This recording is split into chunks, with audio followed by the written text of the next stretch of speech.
പ്രിയ സജ്ജനങ്ങളെ, സദനമസ്കാരം. ഏകാത്മതാ സ്തോത്ര പഠനത്തിൽ നമുക്ക് ഇന്നു മുതൽ ചർച്ച ചെയ്യേണ്ടത് വീര ദാമോദര സവർക്കർ, ഭാരതത്തിൻ്റെ എക്കാലത്തെയും വിപ്ലവങ്ങളുടെ രാജകുമാരൻ. നൂറ്റാണ്ടുകളായി നിരന്തര ആക്രമണങ്ങൾക്കിരയായി അടിമത്തം പേറി മരവിക്കുകയും ദുരാചാരങ്ങൾ നിറഞ്ഞ് ദ്രവിക്കുകയും ആത്മാഭിമാനം നഷ്ടപ്പെട്ട് ആത്മവിസ്മൃതിയിലേക്ക് കണ്ടുപോവുകയും ചെയ്ത ഹിന്ദു സമൂഹത്തെ ഉണർത്താൻ വന്ന രണ്ട് സൂര്യന്മാരായിരുന്നു സ്വാമി വിവേകാനന്ദനും സ്വാതന്ത്ര്യ വീര സവർക്കറും. ആധ്യാത്മികതയുടെ പാതയായിരുന്നു വിവേകാനന്ദ സ്വാമിജിയുടേത് എങ്കിൽ ഭൗതിക ജീവിതത്തിൻ്റെ കഠിന കണ്ടകാകീർണമായ മാർഗമായിരുന്നു വീര സവർക്കറുടേത്. ഹിന്ദുത്വ ദേശീയതയായിരുന്നു അദ്ദേഹത്തിൻ്റെ സമരമാർഗം. സായുധ സമരവും ആശയ സമരവും ഒരേ സമയത്ത് നയിക്കുവാൻ അദ്ദേഹം പ്രയത്നിച്ചു. മഹാരാഷ്ട്രയിലെ നാസിക് ജില്ലയിൽ ബുഗൂർ ഗ്രാമത്തിൽ ദാമോദർ പന്ത് സവർക്കറുടെയും രാധാബായിയുടെയും 4 മക്കളിൽ രണ്ടാമനായി വിനായകൻ 1883 മെയ് 28 ജനിച്ചു. മറ്റ് സഹോദരങ്ങൾ ജ്യേഷ്ഠൻ ഗണേശ്, അനുജൻ നാരായൺ, അനുജത്തി മൈന. വിനായകന് 9 വയസ്സുള്ളപ്പോൾ അമ്മ രാധാബായി മരിച്ചു. ഗണേശനെയും വിനായകനെയും പഠിക്കാനായി അച്ഛൻ നാസിക്കിലേക്ക് അയച്ചു. 1899 പ്ലേഗ് മൂലം അച്ഛൻ മരിച്ചപ്പോൾ നാരായണനെയും മൈനയെയും ഗണേശ് നാസിക്കിലേക്ക് കൂട്ടിക്കൊണ്ടുവന്നു. രക്ഷിതാക്കളില്ലാത്ത സഹോദരങ്ങളെ വളർത്താൻ ഗണേശ് വളരെ പാടുപെട്ടു. വിനായകനെ പോലെയുള്ള ബുദ്ധിമാനായ ഒരു സഹോദരനിൽ ഗണേശ് അഭിമാനിച്ചിരുന്നു. അതിനാൽ അവൻ്റെ പഠിത്തം തുടർന്നു കൊണ്ടുപോകുവാൻ ആ ചേട്ടൻ പ്രത്യേകം ശ്രദ്ധിച്ചു.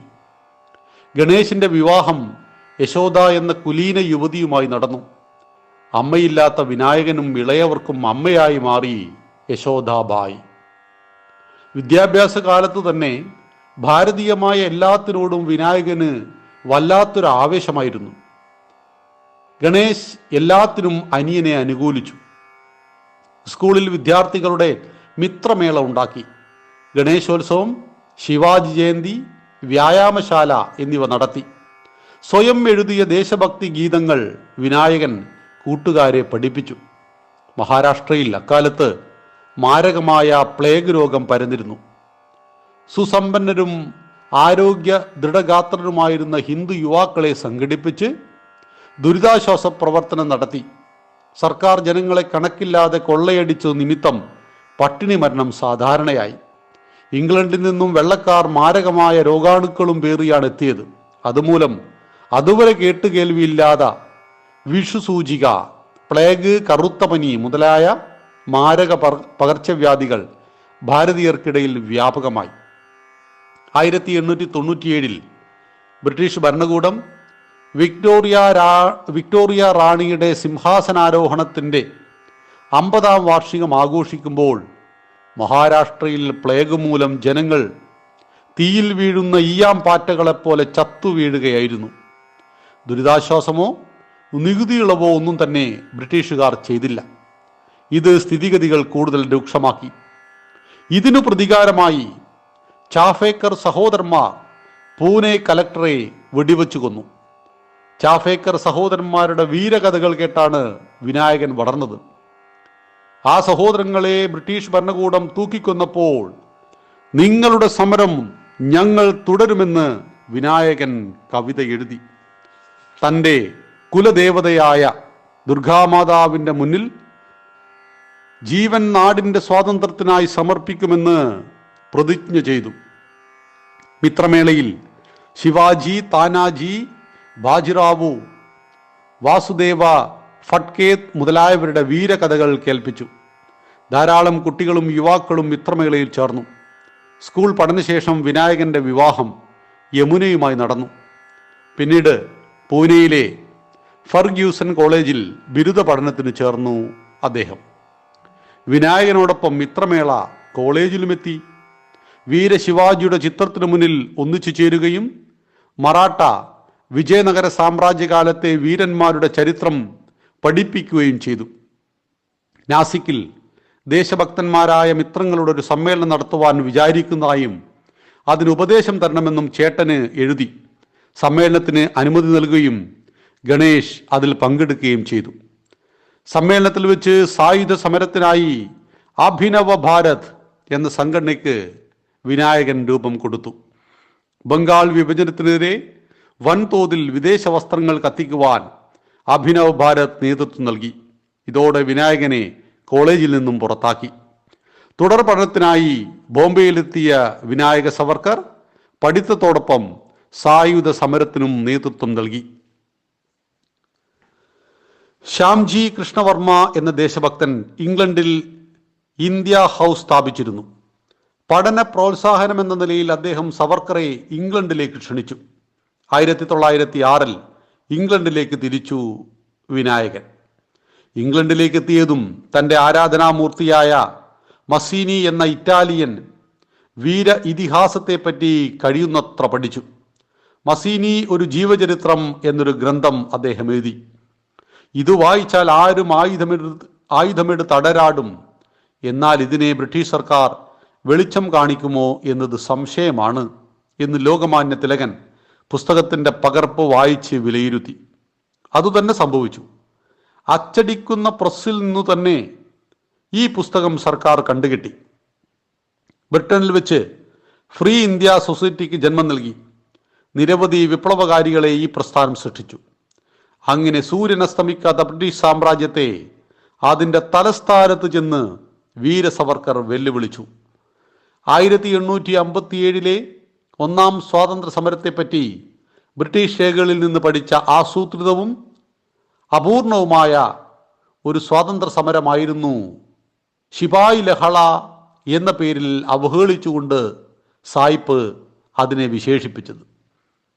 എന്നാൽ അതിൻ്റെ മഹത്തായ ഉദ്ദേശത്തെക്കുറിച്ച് 1857 ഒന്നാം സ്വാതന്ത്ര്യ സമരത്തെക്കുറിച്ചുള്ള പുസ്തകം വീരദാമോദര സവർക്കർ തയ്യാറാക്കി. പുസ്തകത്തിൻ്റെ കയ്യെഴുത്തു പ്രതി ഭാരതത്തിലേക്ക് കടത്തി. അത് പ്രസിദ്ധീകരിക്കുവാൻ ശ്രമിച്ച ഗണേഷ് സവർക്കറെ രാജ്യദ്രോഹകുറ്റം ചുമത്തി വിചാരണ ചെയ്തു. പുസ്തകത്തിൻ്റെ പ്രതികളെല്ലാം കണ്ടുകെട്ടിയെങ്കിലും ഒരു പ്രതി യൂറോപ്പിലേക്ക് വിപ്ലവകാരികൾ ഒളിപ്പിച്ചു കടത്തി. അത് ഇംഗ്ലീഷിലാക്കി മാഡം കാമ ഹോളണ്ടിൽ നിന്ന് പ്രസിദ്ധീകരിച്ചു. ഗണേഷ് സവർക്കറെ കുപ്രസിദ്ധമായ ആന്തമാൻ ജയിലിൽ കാലാപാനിയിലേക്ക് അയച്ചു. ഇതിൽ രോഷം പൂണ്ട അഭിനവ ഭാരതുകാർ പ്രതികാരത്തിനൊരുങ്ങി. ഇംഗ്ലണ്ടിൽ വെച്ച് കഴ്സൺ വെയ്ലി എന്ന ഉന്നത നയതന്ത്രജ്ഞനെ മദൻലാൽ ഡീഗ്ര വെടിവെച്ചു കൊന്നു. ഡീഗ്രയെ തള്ളിപ്പറഞ്ഞുകൊണ്ട് ഭാരതീയരുടെ ഒരു സഭയിൽ പ്രമേയം അവതരിപ്പിക്കാൻ ശ്രമിച്ചതിനെ സവർക്കർ തടഞ്ഞു. ബ്രിട്ടീഷ് ഭരണകൂടത്തെ എതിർക്കേണ്ടത് കർത്തവ്യമാണ് എന്ന് മദൻലാൽ ഡീഗ്ര കോടതിയിൽ വിചാരണയ്ക്കിടെ പറഞ്ഞു. തന്നെ തൂക്കിക്കൊല്ലുവാനുള്ള വിധി കേട്ടപ്പോൾ ഭാരത സ്വാതന്ത്ര്യത്തിനായി പോരാടി മരിക്കുവാൻ ഇനിയും ഞാൻ ജനിക്കട്ടെ എന്ന വീരൻ പ്രതികരിച്ചു. ഡീഗ്രയുടെ വിചാരണ ഭാരതീയ സ്വാതന്ത്ര്യ സമരത്തിന് അന്താരാഷ്ട്ര ശ്രദ്ധ നേടിക്കൊടുത്തു. 1907 1857 അനുസ്മരിക്കുവാൻ ലണ്ടനിൽ ചേർന്ന സഭയിൽ മാഡം കാമ, ശ്യാംജി കൃഷ്ണവർമ്മ എന്നിവർ പങ്കെടുത്തു. അതിൽ പങ്കെടുത്ത ഭാരതീയ വിദ്യാർത്ഥികളെ സഹപാഠികളായ ഇംഗ്ലീഷ് യുവാക്കൾ ഉപദ്രവിച്ചു. തന്നെ പിന്തുടർന്നവരെ കത്തികാട്ടിയാണ് മദൻലാൽ ഡീഗ്ര വിരട്ടി ഓടിച്ചത്. ആദ്യമായി ഒരു ഭാരതീയ വീരൻ ഇംഗ്ലണ്ടിൽ വെച്ച് വീരാഹുതി അർപ്പിച്ചത് അത് മദൻലാൽ ഡീഗ്രയാണ്. ഗണേശനെ കാലാപാനിയിൽ ശിക്ഷയിൽ സങ്കടപ്പെട്ട് ചേട്ടത്തിയമ്മ കഥയച്ചപ്പോൾ വീരദാമോദര സവർക്കർ നൽകിയ മറുപടി ഇങ്ങനെയായിരുന്നു: ഭഗവാന് നിവേദിച്ച പുഷ്പം പോലെ പവിത്രമാണ് ദേശസ്നേഹിയുടെ ജീവിതം. വിചാരണവേളയിൽ ഗണേഷ് സവർക്കറുടെ കാലാപാനിയെപ്പറ്റി ഡീഗ്ര പരാമർശിച്ചിരുന്നു. അതിനാൽ വീര സവർക്കറാണ് ഇതിൻ്റെ പുറകിൽ നിന്ന് ബ്രിട്ടീഷ് സർക്കാർ മനസ്സിലാക്കി. ഇതിനിടെ അനന്ത് കാൻഹരെ എന്ന വിപ്ലവകാരി പൂനെ കലക്ടർ ജാക്സനെ ഒരു തിയേറ്ററിൽ വെച്ച് വെടിവെച്ചു കൊന്നു. സവർക്കർ സഹോദരന്മാരുടെ അനുയായിയായിരുന്നു സുമുഖനായ ആ ചെറുപ്പക്കാരൻ അനന്ത്. പ്രായക്കുറവ് കാരണം തൂക്കുകയർ ഒഴിവായെങ്കിലും ആൻഡമാനിൽ തടവിലിട്ട് മർദ്ദിച്ചു. വൈസ്രോയ്ക്കു നേരെ അഹമ്മദാബാദിലും ആക്രമണം നടന്നു. ഇതോടെ രാജ്യദ്രോഹം, ഭരണമട്ടിമറിക്കൽ, കൊലക്കുറ്റം എന്നിവ ചുമത്തി വീര സവർക്കർക്കെതിരെ അറസ്റ്റ് വാറണ്ട് പുറപ്പെടുവിച്ചു. ഇംഗ്ലണ്ടിൽ വിചാരണ വേണമെന്ന വീര സവർക്കറുടെ ആവശ്യം ഗവൺമെന്റ് നിരസിച്ചു. മോരിയ എന്ന കപ്പലിൽ തടവുകാരനായി വീര സവർക്കറെ ഭാരതത്തിലേക്ക് അയച്ചു. കപ്പൽ ഫ്രഞ്ച് തുറമുഖമായ മേസിലിനടുത്തെത്തിയപ്പോൾ സവർക്കർ കാവൽക്കാരനോട് പറഞ്ഞു, എനിക്ക് ശൗചാലയത്തിൽ പോകണം. തൻ്റെ കോട്ടെടുത്ത് ശൗചാലയത്തിൽ ഇരിക്കുന്നവരെ കാണുവാൻ വേണ്ടിയുള്ള ആ കണ്ണാടിക്ക് മുകളിൽ ആ കോട്ടിട്ടു. അതിവേഗം തന്നെ സവർക്കർ എന്തു ചെയ്തു? ആ വലിയ ശൗചാലയത്തിൻ്റെ ക്ലോസറ്റിൻ്റെ പൈപ്പ് അത് പൊട്ടിച്ചു മാറ്റി ആ പൈപ്പിലൂടെ അദ്ദേഹം നൂർന്ന് കടലിലേക്ക് ചാടി. ശൗചാലയത്തിൽ പോയ തടവ് പുള്ളി കാണാതായപ്പോൾ വാതിൽ ചവിട്ടി തുറന്ന് അകത്തേക്ക് കടന്നപ്പോൾ കാവൽക്കാരൻ കണ്ടത് കടലിലൂടെ ഫ്രഞ്ച് തീരത്തേക്ക് നീന്തുന്ന വീരദാമോദര സവർക്കറെയാണ്. അയാൾ വെടിവെച്ചു, എന്നാൽ വെടി കൊണ്ടില്ല. ഫ്രഞ്ച് തീരത്തേക്ക് നീന്തി അടുത്തപ്പോഴേക്കും പിന്നാലെ ചാടി അനവധി പോലീസുകാർ, ബ്രിട്ടീഷ് പോലീസുകാർ കൂടെ ചെന്നു. ഫ്രഞ്ച് തീരത്തൊരു പോലീസുകാരനെ കണ്ടു. ഒരു ഫ്രഞ്ച് പോലീസുകാരനെ കണ്ട വിനായകൻ ഓടിയിട്ട് പറഞ്ഞു, എന്നെ അറസ്റ്റ് ചെയ്യൂ, എന്നെ അറസ്റ്റ് ചെയ്യൂ എന്ന് പറഞ്ഞു. പക്ഷേ അപ്പോഴേക്കും പിന്നാലെ ഓടി വന്ന ബ്രിട്ടീഷ് പോലീസ് പറഞ്ഞു, തീഫ് തീഫ്, കള്ളൻ കള്ളൻ എന്ന് വിളിച്ചു പറഞ്ഞു. ഞങ്ങളുടെ കപ്പലിൽ നിന്നും ചാടി രക്ഷപ്പെട്ട ഒരു കള്ളനാണിത് എന്ന് പറഞ്ഞതോടുകൂടി അദ്ദേഹത്തെ മൃഗീയമായി മർദ്ദിച്ചുകൊണ്ട് വീണ്ടും കപ്പലിലേക്ക് കൊണ്ടുവന്നു. ഇത് അന്താരാഷ്ട്ര കോടതിയിൽ ചോദ്യം ചെയ്യപ്പെട്ട ആദ്യ കേസാണിത്. ഫ്രഞ്ച് തീരത്ത് വെച്ച്, ഫ്രഞ്ച് മണ്ണിൽ വെച്ച് ഒരു ഇന്ത്യൻ പൗരനെ ബ്രിട്ടീഷ് പോലീസ് അറസ്റ്റ് ചെയ്തു. അത് അന്താരാഷ്ട്ര നിയമങ്ങളുടെ ലംഘനമാണ്. ഇതേ തുടർന്ന് അവിടുത്തെ ഗവൺമെന്റിന് രാജിവെക്കേണ്ടി വന്ന സംഭവം ഉണ്ടായി. അങ്ങനെ അന്താരാഷ്ട്ര കോടതിയിൽ ചോദ്യം ചെയ്യപ്പെട്ട ആദ്യത്തെ കേസായിരുന്നു വീരദാമോദർ സവർക്കറുടേത്. കപ്പലിൽ നിന്നും രക്ഷപ്പെട്ട സവർക്കറെ ഭാരതത്തിലെത്തിച്ച് 50 വർഷത്തെ കഠിന തടവിനായി ആൻഡമാനിലേക്ക് അയക്കുവാൻ ശിക്ഷ വിധിച്ചു. ഒരു ജീവപര്യന്തം 25 വർഷം, 2 ജീവപര്യന്തം, ഇരട്ട ജീവപര്യന്തം തടവിനാണ് സവർക്കറെ ശിക്ഷിച്ചത്. കോടതിയിൽ വെച്ച് അദ്ദേഹം പൊട്ടിച്ചിരിച്ചു. ഇത് കേട്ടപ്പോൾ ജഡ്ജി ചോദിച്ചു, താങ്കൾ എന്താണ് ചിരിക്കുന്നത്? അപ്പൊ ചോദിച്ചു, സായിപ്പന്മാരായ ക്രിസ്ത്യാനികളായ നിങ്ങളും ഹിന്ദുക്കളുടെ പുനർജന്മത്തിൽ വിശ്വസിച്ചോ? ജഡ്ജിക്ക് കാര്യം മനസ്സിലായില്ല. ഒരു ജീവപര്യന്തം എന്ന വാക്കിന്റെ അർത്ഥം ജീവിതാവസാനം വരെ. നിങ്ങൾ എനിക്ക് വിധിച്ചിരിക്കുന്നത് ഇരട്ട ജീവപര്യന്തമാണ്, 2 ജീവിതാവസാനം എന്ന് പറയുന്നതില്ലല്ലോ. ഇത് കേട്ടപ്പോഴാണ് ശിക്ഷിച്ച ജഡ്ജി പോലും അല്പം നാണം കൊണ്ട് തലതാഴ്ത്തിപ്പോയി. അദ്ദേഹത്തെ ആൻഡമാനിലെ ജയിലിലേക്ക് കൊണ്ടുപോകുമ്പോൾ ആ എൻട്രൻസിൽ വെച്ചിട്ട്, ഗേറ്റിൽ വെച്ചിട്ട് അദ്ദേഹത്തിന്റെ കഴുത്തിൽ തൂക്കിക്കിടക്കിരിക്കുന്ന ശിക്ഷ കാലാവധി അവസാനിക്കുന്ന ഡേറ്റ് നോക്കിയിട്ട് കാവൽക്കാരൻ പറഞ്ഞു, 1960 നിങ്ങൾ ഇവിടുന്ന് പുറത്തേക്ക് പോവുക, അപ്പോഴേക്കും നിങ്ങൾ ജീവിച്ചിരിക്കുമോ? വീരദാമോദർ സവർക്കറുടെ മറുപടി ഇങ്ങനെ ഉണ്ടായി, ഞാനുണ്ടാകും, പക്ഷേ സായിപ്പന്റെ മണ്ണിൽ ഉണ്ടാവില്ല എന്ന്. അത്രയും ധീരനായിരുന്നു. അദ്ദേഹത്തിന് ജയിലിലടച്ചു. ഭാരതത്തിലെ ഒരു സ്വാതന്ത്ര്യ സമര സേനാനിയും അനുഭവിക്കാത്ത അത്രയും കടുത്ത ദുരിതങ്ങൾ. എണ്ണച്ചക്കിൽ കാളക്ക് പകരം പൂട്ടുക. കാളയാണ് എണ്ണയുടെ ചക്രം തിരിക്കേണ്ടത്. കാളയെ മാറ്റിയിട്ട് അതെടുത്തിട്ട് സവർക്കറുടെ ചുമലിൽ കെട്ടിവെച്ചു കൊടുക്കുക. എന്നിട്ട് ചാട്ടവാർ അടിച്ചുകൊണ്ട് അദ്ദേഹം കറങ്ങിക്കൊണ്ടിരിക്കണം. ചോര പൊടിയുന്നിടത്തോളം കൈകൊണ്ട് കയറ് പിരിക്കണം. ഭക്ഷണം നാമമാത്രമായിട്ട് നൽകുക. രോഗം വന്നാൽ ചികിത്സ കൊടുക്കാതിരിക്കുക. സെല്ലുലാർ ജയിലുകളിൽ പൂട്ടിയിടുക. എന്താണ് സെല്ലുലാർ ജയിൽ? ഇരിക്കാനും കിടക്കാനും നിൽക്കാനും ഒന്നും പറ്റാത്ത ഒരു വല്ലാതെ കൂടിയിരിക്കേണ്ട ഒരവസ്ഥയിലുള്ള ജയിലുകൾ പൂട്ടിയിടുക. വയറിളക്കം വന്നാൽ അതേ മുറിയിൽ തന്നെ വിസർജനം നടത്തി അവിടെ തന്നെ കിടക്കുവാൻ നിർബന്ധിക്കുക. പിന്നീട് തടവുകാരെ കൊണ്ട് ഇത് വൃത്തിയാപ്പിക്കുക. നിരന്തരമായ അസഭ്യവർഷം നടത്തുക, കെട്ടിത്തൂക്കിയിട്ട് തല്ലുക, ചൂടുള്ള നമ്മുടെ അയൺ ബോക്സുകളൊക്കെ ശരീരത്തിൽ വെച്ച് പൊള്ളിക്കുക, നഖം പറിച്ചു കളയുക, മലദ്വാരത്തിലേക്ക് മൂർച്ചയുള്ള ആയുധങ്ങൾ കുത്തിക്കയറ്റുക, ഇങ്ങനെ കഠിനമായ പീഡനങ്ങളുടെ ഒരു പരമ്പര തന്നെ വീരദാമോദര സവർക്കർ അവിടുന്ന് അനുഭവിച്ചു. ഓരോ ദിവസവും കടുത്ത പീഡനങ്ങളേറ്റ് ശരീരം മുഴുവൻ ചോര പൊടിഞ്ഞപ്പോൾ ആ ചോര കൊണ്ട് അദ്ദേഹം ജയിൽ ഭിത്തികളിൽ കഥകളും കവിതകളും എഴുതി. അങ്ങനെ എഴുതിയ ഒരു കവിതയാണ് നാം കേട്ടിട്ടുണ്ട്. ജയോസ്തുതേ ജയോസ്തുതേ മഹൻ മംഗലേ എന്ന് തുടങ്ങുന്ന, സ്വതന്ത്രതേ ഭഗവതി എന്ന് തുടങ്ങുന്ന അനശ്വരമായ ഗാനങ്ങളൊക്കെ അദ്ദേഹം ജയിൽ അറയിലെ ജയിൽ ഭിത്തിക്കുള്ളിൽ തൻ്റെ ശരീരത്തിലെ ചോര കൊണ്ട് എഴുതി ചേർത്തതാണ് എന്ന് മനസ്സിലാക്കുക. ഈ പീഡനങ്ങൾ പറഞ്ഞാൽ ഒടുങ്ങാത്തവയായിരുന്നു. ഇതോടൊപ്പം ചെറിയ കാര്യങ്ങൾക്ക് പോലും അദ്ദേഹത്തിന് വലിയ വലിയ മർദ്ദനം ഏൽക്കേണ്ടി വന്നു. നിരവധി പേരും കൊടും കുറ്റവാളികളും ഇവർക്കൊപ്പം തടവറയിലുണ്ടായിരുന്നു. പ്രത്യേകിച്ച് മുസ്ലിങ്ങളായ ക്രിമിനലുകളും തീവ്രവാദികളും. ജയിലർമാരോട് ചേർന്ന് ഹിന്ദു തടവുകാരെ ഇവർ നിരന്തരം പീഡിപ്പിച്ചു വന്നു. പലർക്കും ഭ്രാന്തിളകി. ധാരാളം ആളുകൾ ജയിലറക്കുള്ളിൽ ആത്മഹത്യ ചെയ്തു. പീഡനം സഹിക്കാൻ കഴിയാതെ ഇഞ്ചിഞ്ചായി കൊല്ലുന്നതിന് മുമ്പ് പലരും മരിച്ചു കളഞ്ഞു. ആന്തമാനിലെത്തിയ സവർക്കർ ഭാരതത്തിൽ നിന്നുള്ള ദേശഭക്തരായിരുന്ന തടവുകാരുടെ നേതൃത്വം ജയിലറക്കുള്ളിൽ വെച്ച് ഏറ്റെടുത്തു. തടവുകാരുടെ അവകാശങ്ങൾക്കായി അദ്ദേഹം നയിച്ച ജയിലിനുള്ളിലെ സമരങ്ങൾ ഫലം കണ്ടു. പീഡന കഥകളെല്ലാം പുറം നാട്ടിലും പ്രചരിച്ചു.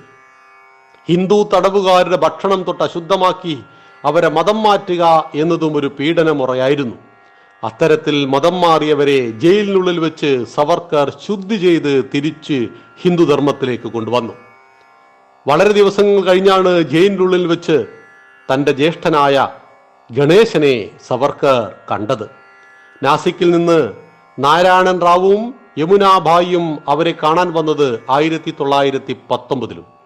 വീര സവർക്കറുടെ ഒരു ശിഷ്യൻ എംഡൻ എന്ന ജർമ്മൻ മുങ്ങിക്കപ്പലുമായി വന്ന് ഒന്നാം ലോക മഹായുദ്ധത്തിൽ നിരവധി ഇംഗ്ലീഷ് കപ്പലുകളെ മുക്കിയിരുന്നു. ഇത് സവർക്കറെ മോചിപ്പിക്കുവാനുള്ള ശ്രമമായിരുന്നു എന്നാണ് ബ്രിട്ടീഷ് ഭരണകൂടം കണക്കാക്കിയത്. നിരവധി ദേശീയ നേതാക്കളും സവർക്കർ സഹോദരന്മാരെ മോചിപ്പിക്കണമെന്നാവശ്യപ്പെട്ടു. അവസാനം 1921 രണ്ടുപേരെയും മറ്റു നിരവധി തടവുകാരോടൊപ്പം ഭാരതത്തിൽ കൊണ്ടുവന്ന് ജയിലിലാക്കി. 1922 ഗണേഷ് റാവു സവർക്കറെയും 1924 വീര സവർക്കറെയും ജയിൽ മോചിതരാക്കി. ഇവിടെയാണ് വലിയൊരു ആരോപണം നമ്മുടെ നാട്ടിലെ രാഷ്ട്രവിരുദ്ധർ ഇദ്ദേഹത്തിനെതിരെ ഉന്നയിക്കുന്നത്. ആ ആരോപണം ഇതായിരുന്നു: സവർക്കർ മാപ്പെഴുതി കൊടുത്തു സായിപ്പിന്റെ കാൽക്കൽ വീണ് കരഞ്ഞപ്പോഴാണ് സവർക്കറെ മോചിപ്പിച്ചത് എന്നൊക്കെ പറയാറുണ്ട്. പ്രിയമുള്ളവരെ, ഇതിന്റെ സത്യാവസ്ഥ കൂടി നാം അറിയുക. ജയിലിലെത്തിയ വീര സവർക്കറെ ജയിലിൽ വെച്ച് കൊല്ലുവാൻ തീരുമാനിച്ചു. എന്നാൽ ഈ ഉദ്യോഗസ്ഥന്മാർക്കിടയിൽ സവർക്കറെ ആദരിക്കുകയും ബഹുമാനിക്കുകയും ചെയ്യുന്ന ധാരാളം ആളുകളും ഉണ്ടായിരുന്നു. അന്ന് ബ്രിട്ടീഷ് പോലീസിലും ബ്രിട്ടീഷ് പട്ടാളത്തിലുമൊക്കെ ധാരാളം ഇന്ത്യക്കാരുണ്ടായിരുന്നു. പലരും ഗതികേട് കൊണ്ട് സായിപ്പിന്റെ അടിമകളായി ജോലി ചെയ്യുന്നവരാണ്. പക്ഷെ അവിടെ എല്ലാം മനസ്സിന്റെ ഉള്ളിൽ ദേശഭക്തി ഉണ്ടായിരുന്നു. പക്ഷെ അവർക്കത് പുറത്ത് പ്രകടിപ്പിക്കുവാനോ ഭാരതത്തിന്റെ സ്വാതന്ത്ര്യത്തിനു വേണ്ടി പ്രവർത്തനം ചെയ്യുവാനോ സാധ്യമല്ല. സായിപ്പ് വെടിവെക്കാൻ പറഞ്ഞാൽ അവർ വെടിവെച്ചേ മതിയാവുള്ളൂ. അവരെല്ലാം പലരും സവർക്കറുടെ ആരാധകന്മാരായിരുന്നു. സവർക്കർ പുറത്തേക്ക് വന്നാൽ ആയിരക്കണക്കിന് പതിനായിരക്കണക്കിന് യുവാക്കൾ സ്വാതന്ത്ര്യ സമരാഗ്നിയിലേക്ക് എടുത്തു ചാടുമെന്ന് മനസ്സിലാക്കിയ ഒരു പറ്റം ദുഷ്ടന്മാരായ ബ്രിട്ടീഷ് ഉദ്യോഗസ്ഥന്മാർ സവർക്കറെ ഘട്ടം ഘട്ടമായിട്ട് ജയിലിൽ വെച്ച് കൊല്ലുവാൻ തീരുമാനിക്കുകയാണ്. ഈ കാര്യം സവർക്കറെ ബോധ്യപ്പെടുത്തുകയാണ് അവിടെയുള്ള ചില ഉദ്യോഗസ്ഥന്മാർ, സവർക്കറെ സ്നേഹിക്കുന്നവർ. ഈ ഒരു കാലഘട്ടത്തിലാണ് പൊതുമാപ്പ് എഴുതി കൊടുത്താൽ, മാപ്പ് എന്ന് പറഞ്ഞാൽ സ്വാതന്ത്ര്യ സമര പ്രസ്ഥാനങ്ങളിലോ സ്വാതന്ത്ര്യ സമരത്തിനു വേണ്ടിയിട്ടോ വാദിക്കില്ല, ഇനി ബ്രിട്ടനെതിരെ പ്രവർത്തിക്കില്ല എന്ന് എഴുതി കൊടുത്താൽ ജയിലിൽ നിന്നും മോചനം. സവർക്കർക്ക് മുന്നിൽ 2 അവസരങ്ങളുണ്ടായി.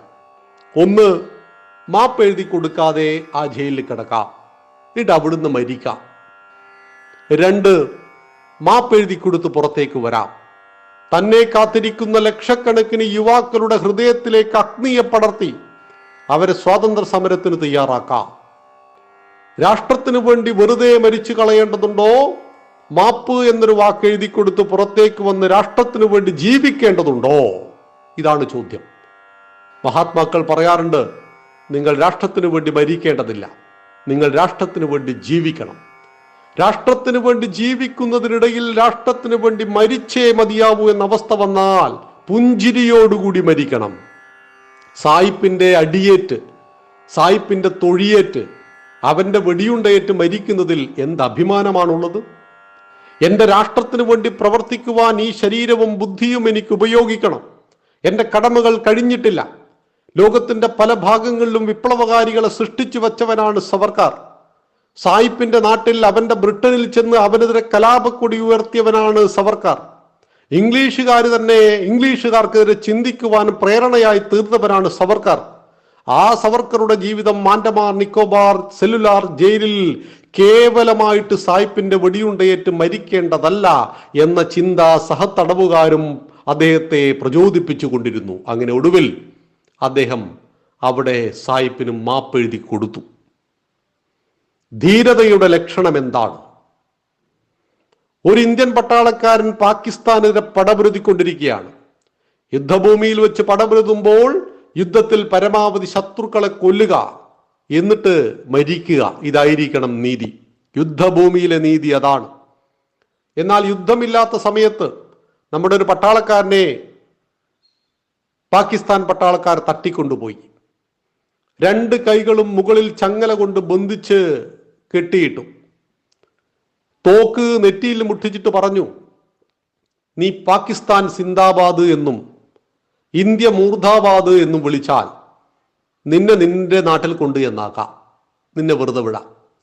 മറിച്ച് നീ ഇന്ത്യക്ക് ജയ് വിളിക്കുകയും പാകിസ്ഥാൻ മൂർധാബാദ് വിളിക്കുകയും ചെയ്താൽ ഈ വെടിയുണ്ട നിന്റെ തലയോട്ടിയിലൂടെ കടന്നു പോകും. സുഹൃത്തുക്കളെ, ഏത് തെരഞ്ഞെടുക്കണം? ഏതാണ് നമ്മൾ തെരഞ്ഞെടുക്കേണ്ടത്? ഭാരത് മാതാ കി ജയ് എന്ന് വിളിച്ചാൽ ആ നിമിഷം മരണപ്പെടും. ഭാരത് മാതാവിനൊരു മൂർധാബാദ് വിളിച്ചാൽ അദ്ദേഹം സുരക്ഷിതനായിട്ട് ഇന്ത്യയിൽ എത്തപ്പെടും. എന്തു ചെയ്യണം? ഒരു സംശയവും വേണ്ട, ഭാരതത്തിന് മൂർധാബാദ് വിളിച്ചേക്കണം. അത് യുദ്ധതന്ത്രമാണ് എന്നുകൂടി മനസ്സിലാക്കണം. അശ്വത്ഥാമാവ് മരിച്ചു എന്ന ആന എന്ന് പതുക്കെ പറഞ്ഞു യുധിഷ്ഠിരൻ. ജീവിതത്തിൽ ഒരിക്കലും കളവ് പറയില്ല എന്ന ദൃഢപ്രതിജ്ഞയെടുത്ത യുധിഷ്ഠിരൻ അത് പറഞ്ഞു. അശ്വത്ഥാമാവ് കൊല്ലപ്പെട്ട യുധിഷ്ഠിര എന്ന് ദ്രോണർ ചോദിച്ചപ്പോൾ അതേ, അശ്വത്ഥാമാവ് കൊല്ലപ്പെട്ടു എന്നുറക്കെ പറയുകയും എന്ന ആന എന്ന് പതുക്കെ പറയുകയും ചെയ്തു. അത് തോപ്പിക്കൽ തന്നെയാണ്. പക്ഷേ ദ്രോണരെ വധിക്കുവാൻ, ആ യുദ്ധത്തിൽ അധർമ്മത്തിന്റെ പക്ഷത്തായിരുന്ന ദ്രോണരെ വധിക്കുവാൻ അത് മാത്രമേ മാർഗമുണ്ടായിരുന്നുള്ളൂ. യുദ്ധമെന്ന് പറയുന്നത് തന്ത്രങ്ങൾ കൂടിയാണ്. തന്ത്രം ഉപയോഗിക്കേണ്ടിടത്ത് തന്ത്രം ഉപയോഗിച്ചാൽ മാത്രമേ യുദ്ധത്തിൽ വിജയമുള്ളൂ. ജയിലിൽ കിടന്ന് വെറുതെ മരിക്കുകയാണോ വേണ്ടത്, മാപ്പെന്ന വാക്ക് എഴുതി കൊടുത്ത് പുറത്തേക്ക് വന്ന് പ്രവർത്തിക്കുകയാണോ വേണ്ടത് എന്ന ചോദ്യത്തിന്റെ ഉത്തരം സവർക്കറും അദ്ദേഹത്തിന്റെ കൂടെയുള്ള ഉദ്യോഗസ്ഥന്മാരും സഹതടവുകാരും പറഞ്ഞു. അങ്ങേക്കൊണ്ട് 10,000-കണക്കിന് ദൗത്യങ്ങൾ ഭാരതമാതാവിന് വേണ്ടി ചെയ്യുവാനുണ്ട്. പുറത്തേക്ക് പോകൂ. അതുകൊണ്ട് അദ്ദേഹം മാപ്പെഴുതി ഭാരതത്തിലേക്ക് വന്നു. എന്നിട്ട് നാട്ടിലും വീട്ടിലും ചടഞ്ഞുകൂടിയിരുന്നു അദ്ദേഹം. 1921 സവർക്കറെയും ജ്യേഷ്ഠനെയും നിരവധി തടവുകാരോടൊപ്പം ഭാരതത്തിൽ കൊണ്ടുവന്ന് ജയിലിലാക്കി. 1922 ഗണേഷ് റാവു സവർക്കറെയും 1924 വീര സവർക്കറെയും ജയിൽ മോചിതരാക്കി.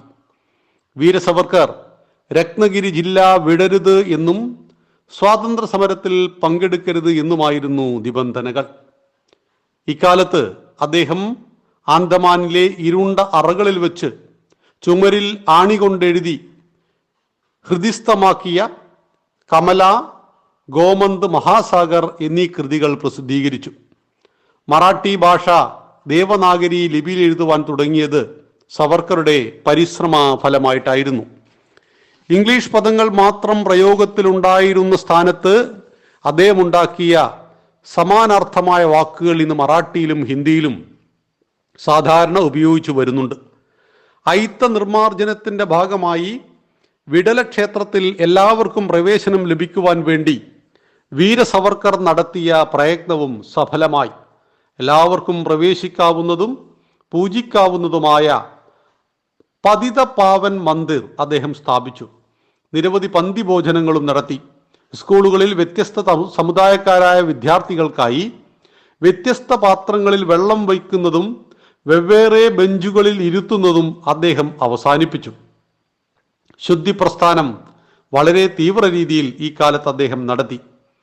ഇതുവരെ കുടുംബജീവിതം അദ്ദേഹത്തിന് സാധ്യമായിരുന്നില്ല. രത്നഗിരി താമസക്കാലത്താണ് ഭാര്യ യമുനയോടൊപ്പം കുടുംബജീവിതം നയിക്കുവാൻ അദ്ദേഹത്തിനായത്. ഈ കാലഘട്ടത്തിൽ അദ്ദേഹത്തിന് 2 മക്കൾ ജനിച്ചു, പ്രഭാതും വിശ്വാസും. 1937 ബോംബെ സംസ്ഥാനത്ത് കോൺഗ്രസ് നേതൃത്വത്തിൽ ഇടക്കാല സർക്കാർ രൂപീകരിക്കപ്പെട്ടതോടെ അദ്ദേഹത്തിന് മേലുണ്ടായിരുന്ന വിലക്കുകളൊക്കെ നീങ്ങി. വീര സവർക്കർ ഹിന്ദു മഹാസഭയുടെ അധ്യക്ഷനായി. കോൺഗ്രസ് സമ്മേളനത്തിനു ശേഷം അതേ പന്തലിലായിരുന്നു സഭയുടെ സമ്മേളനവും നടന്നിരുന്നത്. 1937 അഹമ്മദാബാദ്, 938 നാഗപ്പൂർ, 39 കൽക്കത്ത, 942 കാൺപൂർ എന്നീ സമ്മേളനങ്ങളിൽ വെച്ച് വീര സവർക്കർ തന്നെ ഹിന്ദു മഹാസഭയുടെ അധ്യക്ഷനായി തിരഞ്ഞെടുക്കപ്പെട്ടു. അഖണ്ഡ ഭാരതത്തിന് തടസ്സം തങ്ങൾ ഒരു രാഷ്ട്രമാണെന്ന മുസ്ലിം സമൂഹത്തിന്റെ വിചാരമാണെന്ന് സവർക്കർ വെളിപ്പെടുത്തി. ഭാരതം പ്രകൃത്യാ തന്നെ അഖണ്ഡമാണെന്നും ഹിന്ദു രാഷ്ട്രമാണെന്നും അതിനാൽ മുസ്ലിം ലീഗിന്റെ ദുരാഷ്ട്രവാദം അംഗീകരിക്കുവാനാവില്ലെന്നും വീര സവർക്കർ ശക്തിയുക്തം സമർത്ഥിച്ചു. ഹിന്ദു സമൂഹം സൈനിക സേവനത്തിൽ താൽപര്യം കാട്ടിയില്ലെങ്കിൽ വിഭജനം ഹിന്ദുക്കൾക്ക് വൻ വിപത്തായി തീരുമെന്നും അദ്ദേഹം പ്രവചിച്ചു.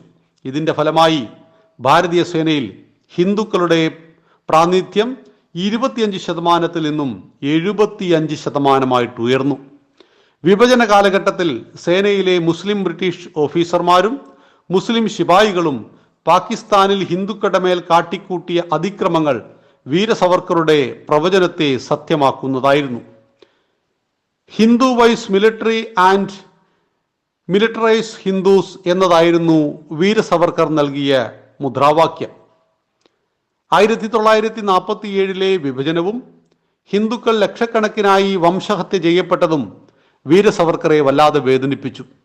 മുറിവേറ്റ സിംഹത്തെ പോലെ ആരെയും പഴിചാരാതെ അദ്ദേഹം പൊതുരംഗത്തു നിന്നും പിൻവാങ്ങി.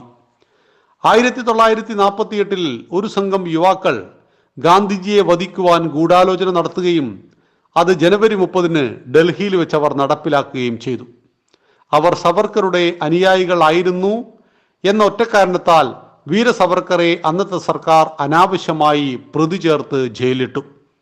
ആ വന്ധ്യവയോധികനായിരുന്ന തപസ്വി തനിക്കെതിരെ നടന്ന ദുഷ്പ്രചരണങ്ങളെയും ക്രൂരതകളെയും പുഞ്ചിരിയോടുകൂടി നേരിട്ടു. അവസാന സുപ്രീം കോടതി അദ്ദേഹത്തെ വെറുതെ വിട്ടു. യാതൊരു തെളിവും സർക്കാരിന്റെ കയ്യിൽ വീര സവർക്കർക്കെതിരെ ഇല്ലായിരുന്നു. അന്ന് ഭാരതത്തിൻ്റെതായ ഒരു ഭരണഘടന പോലും ഇല്ലായിരുന്നു എന്ന് തോർക്കണം. 1957 ഒന്നാം സ്വാതന്ത്ര്യ സമരത്തിന്റെ ശതാബ്ദി ആഘോഷങ്ങൾ ഡൽഹിയിൽ നടത്തിയപ്പോൾ സ്വാഭാവികമായും വീര സവർക്കർ ആയിരുന്നു ഇതിൽ മുഖ്യ പ്രഭാഷണം നടത്തിയത്. 2 ജീവപര്യന്തം തടവ് എന്ന ശിക്ഷയെ അതിജീവിച്ച അദ്ദേഹത്തെ മൃത്യുഞ്ജയ പട്ടം ചാർത്തി ആദരിച്ചു. 1930 നാസിക്കിൽ ഒരു പൗരസ്വീകരണം അദ്ദേഹത്തിന് നൽകപ്പെട്ടിരുന്നു. അതിൽ ലഭിച്ച 1 ലക്ഷം രൂപ പൊതുകാര്യങ്ങൾക്കാണ് അദ്ദേഹം നീക്കിവെച്ചത്. ഈ രീതിയിൽ നിസ്വാർത്ഥനായിരുന്നു ഋഷിതുല്യനായ അദ്ദേഹം. അദ്ദേഹത്തിന് സ്ഥാനമാനങ്ങളും സ്വീകരണങ്ങളും ഒന്നും വലിയ കാര്യമായിരുന്നില്ല. എങ്കിലും അദ്ദേഹത്തിന്റെ അനുയായികളുടെ നിർബന്ധത്തിന് വഴങ്ങി അതിനൊക്കെ അദ്ദേഹം സമ്മതിച്ചു. 1965 അന്നത്തെ മഹാരാഷ്ട്ര സർക്കാർ ഒരു വിശാല സമ്മേളനം വിളിച്ചുകൂട്ടി അദ്ദേഹത്തെ അനുമോദിക്കുകയും അതുല്യ സ്വാതന്ത്ര്യ വീർ എന്ന പദവി സമ്മാനിക്കുകയും ചെയ്തു. 1945 ഗണേഷ് സവർക്കർ ഇഹലോഹവാസം വെടിഞ്ഞിരുന്നു. 1950 നാരായണ സവർക്കറും 1964 യമുനാഭായിയും അന്തരിച്ചു.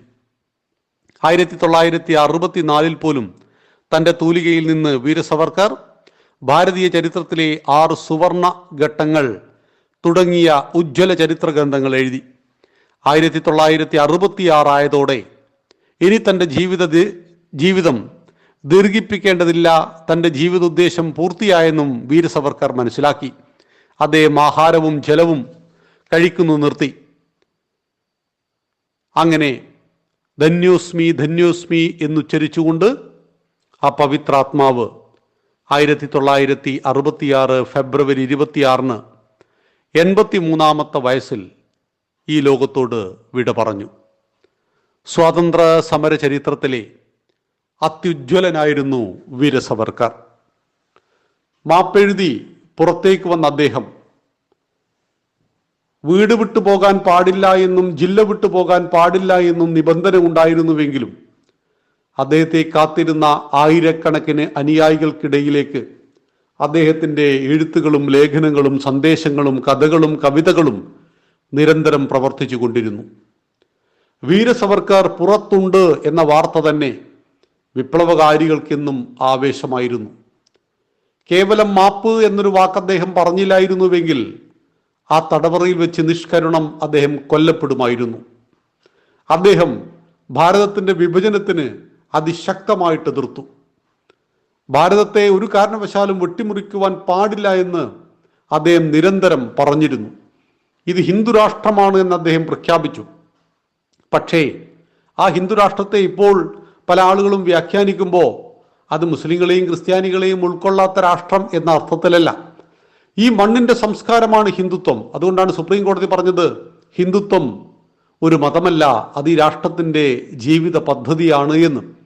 1995 ഡിസംബർ 11 വാട്ട് ഈസ് ഹിന്ദുത്വ എന്ന് ചോദിച്ചപ്പോൾ Hindutva it is not a religion, it is the way of the life of the nation എന്ന് ബഹുമാനപ്പെട്ട സുപ്രീം കോടതി തന്നെ പറഞ്ഞത്.